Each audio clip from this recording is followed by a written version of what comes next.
शिक्षा सिर्फ चुनावी जुमला बन गया है भारतीय जनता पार्टी के लिए। ये एक सोची समझी साजिश के तहत पढ़ने लिखने वाले नौजवान को और उनकी तर्कशीलता को खत्म करना चाहते हैं ताकि इनकी व्हाट्सएप यूनिवर्सिटी का पाठ्यक्रम चलता रहे। प्रशासन अब केवल सिर्फ व्हाट्सएप की अफवाहों पे बुलडोजर चला देता है। ये सोचने का विषय है।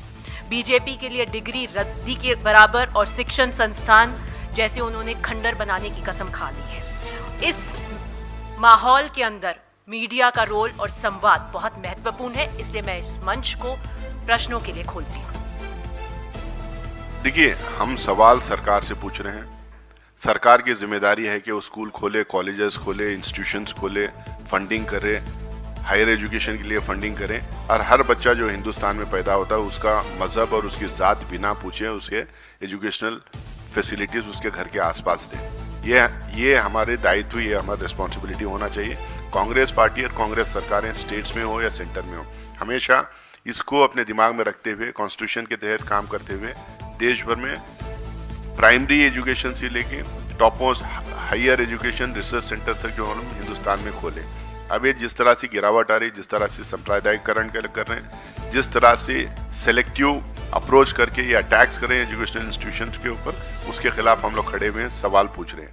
और खासकर उन तबकों पे जो है, हम अवेयरनेस के साथ साथ हम सिर्फ उन तबके, इन तबके नहीं, पूरे हिंदुस्तान में जो भी मजहब में बच्चा पैदा होता, जो भी जात में बच्चा पैदा होता, उसको एजुकेशन कैटर करना ये गवर्नमेंट की रिस्पॉन्सिबिलिटी है। जम्मू कश्मीर में जब गवर्नर रूल था और भाजपा की सरकार थी, करीब 24,000 स्कूल बंद हुए, प्राइमरी स्कूल्स बंद हुए। और ये स्कूल्स कहाँ हैं? ये हम लोग एक रिसर्च आया है, वो उसके तहत ये पता चला ये स्कूल उन एरियाज में बंद हैं जहाँ पे माइनॉरिटीज हैं, जहाँ पे शेड्यूल कास्ट लोग रहते हैं, जहाँ पे आदिवासी लोग रहते हैं। आप उनके एरियाज में जो बेसिक एमिनिटीज देना है, आज जो बच्चा पैदा होता है, मिनिमम प्राइमरी स्कूल का एजुकेशन तो उनको देना चाहिए। हम कंपलसरी प्राइमरी एजुकेशन कांग्रेस की सरकार कब की थी? 60s में, अर्ली 70s में कर दी थी। आज वहां पे स्कूल्स बंद कर रहे हैं, इतने स्कूल्स बंद कर रहे हैं। आप टीचर्स के वैकेंसीज अगर आप देखेंगे तो लगातार टीचर के वैकेंसीज, आप हायर एजुकेशन से लेके प्राइमरी एजुकेशन तक टीचर्स के भर्ती ही नहीं हो रही है। आजकल नया अप्रोच इन्होंने कर लिया है कि एडहॉक पे टीचर्स ले लेंगे, टेम्पररी टीचर्स ले लेंगे। इससे रिसर्च के ऊपर जो असर होगा, इससे जो स्टैंडर्ड ऑफ एजुकेशन पे जो इसका इम्पैक्ट रहेगा, इसका कोई इनको ख्याल नहीं है। क्योंकि जो है ये चाहते हैं कि टीचर उसमें भी जो है कटौती होते जाए और स्कूल्स और यूनिवर्सिटीज बंद होते जाएं। इसी तरह से अगर मैं आपको बताऊं तो असर जो annual status of education report में, उसमें लगातार इनके खिलाफ में रिपोर्ट्स आए हैं। उसमें ये कहा गया कि हायर एजुकेशन में मात्र 27% बच्चे हमारे स्कूल के, हमारे देश के मात्र 27% बच्चे हायर एजुकेशन में जाते हैं। अगर आप यूएस को, चाइना को कंपेयर करें तो 70% बच्चे वहाँ के हायर एजुकेशन में जाते हैं। हमारा पार्लियामेंट्री कमेटी का रिपोर्ट है कि 2023 और 24 का ये है रिपोर्ट है, जिसमें 63.26 लाख शिक्षक पदों पे करीब 10 लाख जो है वैकेंसीज ऐसे ही खाली हैं। इसी तरह से स्कूल्स बंद होने पे हमारा ही पार्लियामेंट्री कमेटी का रिपोर्ट है, उसमें लंबा चौड़ा डेटा इसमें दिया गया है। हमारा रिसर्च फंडिंग को लेके इतने क्रिटिकल रिपोर्ट है उस पार्लियामेंट्री स्टैंडिंग कमेटी के रिपोर्ट में।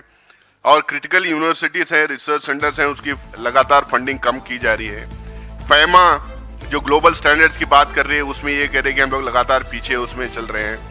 हमारे टीचर्स और स्टूडेंट रेशियो लगातार बढ़ते चले जा रहा है। पेशेंट और डॉक्टर्स रेशियो बढ़ते चले जा रहा है।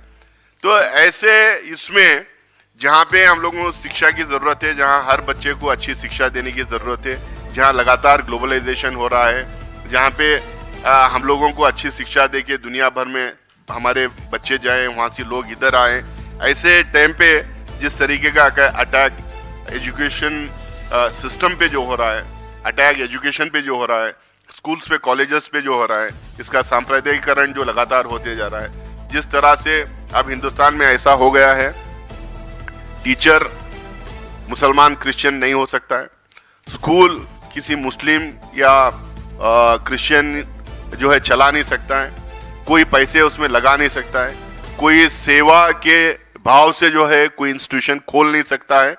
अगर आप किसी भी तरह से उसमें नाम मुसलमान जुड़े या क्रिश्चियन जुड़े, उसके ऊपर अटैक होगा, उसका सांप्रदायिकरण होगा, बहाने से, किसी ना किसी बहाने से उसके ऊपर अटैक किया जाएगा, उसको बंद किया जाएगा, उसको क्लोज किया जाएगा।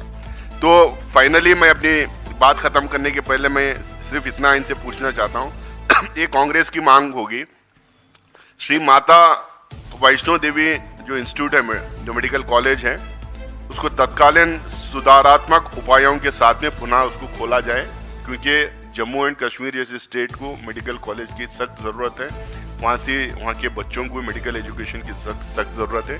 हमारा डिमांड है कि इमीडिएटली उसको वापस खोला जाए, और उसमें कुछ खामियां हैं तो उसके लिए राइडर्स भी दे सकते हैं, एडवाइजरी भी उनको दे सकते हैं। दूसरा जो है,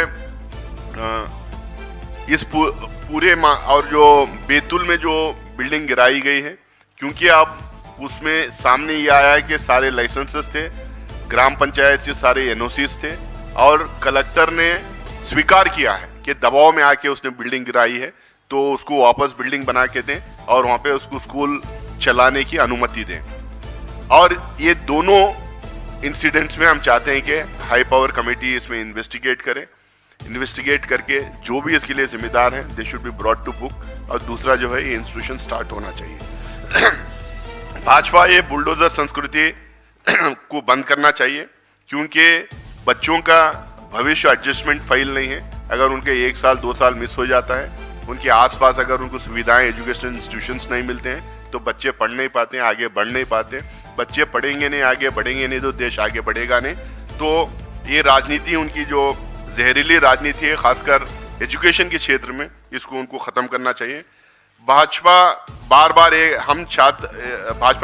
ये कहते हैं कि सबका साथ सबका विकास का नारा देके प्रधानमंत्री से लेके सारे उनके स्पोक्स पर्सन यही बोलते हैं, सबका साथ सबका विकास करके।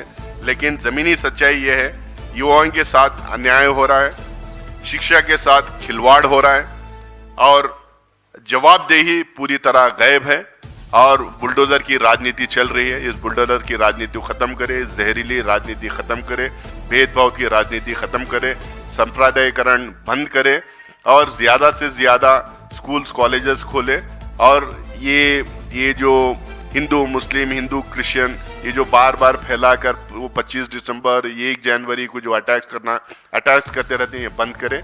और फिर से दोबारा इस मांग के साथ कि वैष्णो देवी माता Vaishno Devi institute of medicine को दोबारा खोला जाए, दोबारा परमिशन दे खोलने के लिए, और बैतूल की वो अब्दुल नईम की बिल्डिंग दोबारा बना के दे, वहाँ स्कूल खोलने का परमिशन दे। बहुत बहुत शुक्रिया आप लोग। प्रोब करवा, हाई लेवल प्रोब की हम मांग कर रहे हैं, जुडिशियल प्रोब करें, हाई कोर्ट का जज उसमें प्रोब करें।